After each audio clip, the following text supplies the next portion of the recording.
Imagine betting your entire scientific career on the idea that you could build a mind. Not a calculator, not a machine, a mind. Now imagine making that bet in 1956, before transistors, before the internet, before anyone had ever seen a computer fit inside a single room. 10 men made that bet. One of them was right. I'm Adrian Cross. This is AGI Hive. And today we go back to the exact moment artificial intelligence was born. To understand what happened at Dartmouth, you need to feel the world it happened in. 1956. Elvis Presley just released Heartbreak Hotel. The Cold War was at its peak. America was terrified of Soviet missiles and obsessed with one question. Can machines think? Enter John McCarthy. 28 years old, mathematics professor at Dartmouth, and arguably the most important person you've never heard of. McCarthy had a problem. The study of thinking machines was scattered everywhere.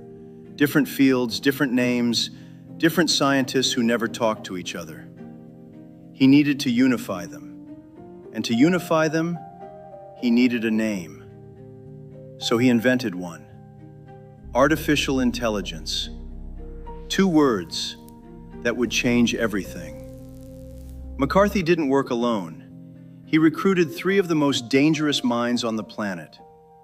Marvin Minsky, Harvard neuroscientist, believed the brain was just a machine waiting to be replicated. Nathaniel Rochester, the man who designed IBM's first commercial computer. And Claude Shannon, the father of information theory, the man who proved all human communication could be reduced to ones and zeros.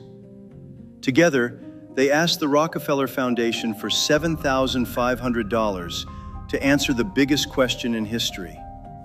Now here's what makes this insane. Their proposal stated, and I am not making this up, that every single aspect of human intelligence could be so precisely described that a machine can be made to simulate it. Every aspect: learning, creativity, language, problem solving, emotion. In one summer, with 10 people, for $7,500.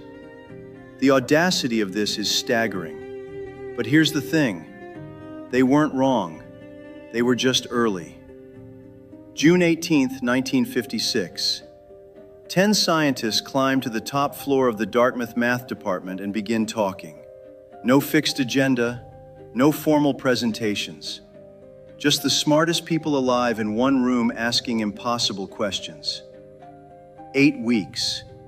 Ideas the world is still catching up to today. But the most important thing that happened at Dartmouth wasn't a conversation. It was a demonstration.